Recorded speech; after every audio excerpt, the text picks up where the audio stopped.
This is Morphy against a proper player. I think this might be a 1-to-1 encounter, but against Samuel Boden.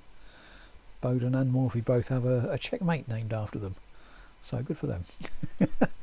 E4, E5, standard Scotch Gambit, move order D4, and then bishop to C4, and now bishop to C5 by white.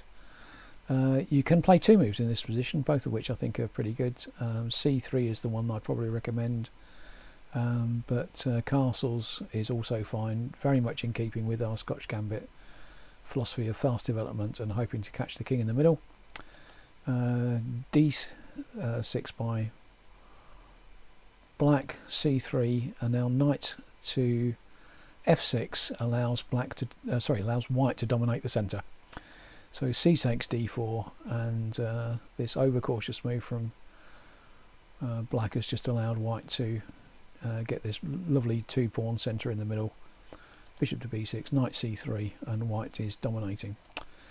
Castles D5, starting to throw his weight around in the middle already.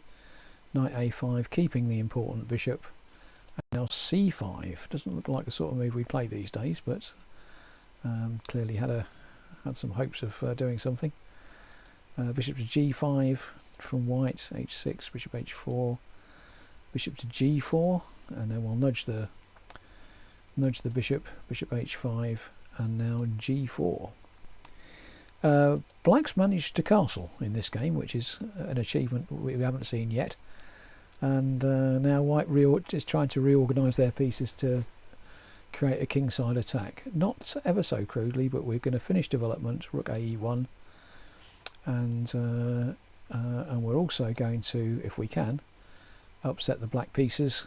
And in this position, well, it's not the best idea from black here, playing king to H7, because after bishop takes F6, black can't recapture with the queen because the bishop on C7 will be hanging. So we have to take back with the G pawn, and now black's king side is an absolute mess. Takes, queen to C3, aiming at the pawn, queen to D8, knight to H4, and so we're using our pawns as an extra piece in the attack. I mean, black's pieces again just scattered around the edges of the board, and Morphy trundling down the middle.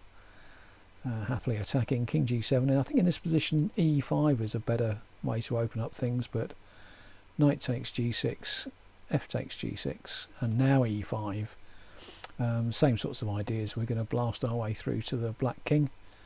Rook to C8 from black there, bishop to B1. We're going to reorganise our pieces to harass the black king. So I think what we've got in mind is the queen coming to D3, king to F7, not so good.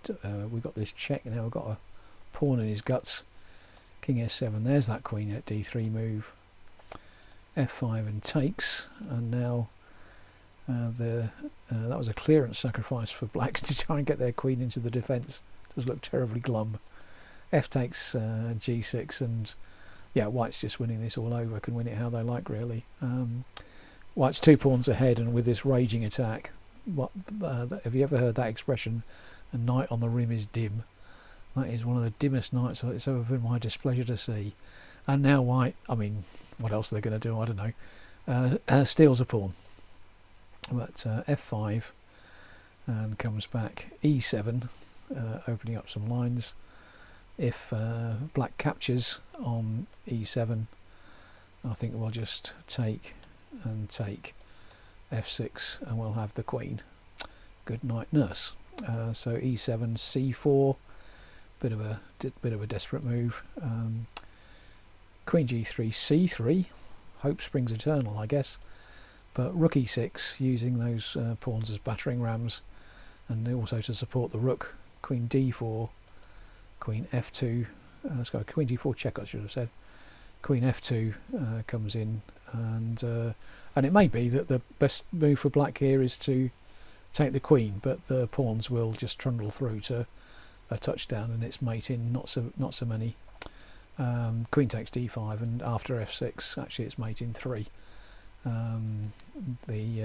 There's going to be some checks. This bishop is in support, and the white pieces are crawling all over the black king's defences. So even if black does succeed in castling, all the themes that we've seen before, fast development, opening up lines against the king, all of those ideas still work, even if the black king does manage to castle.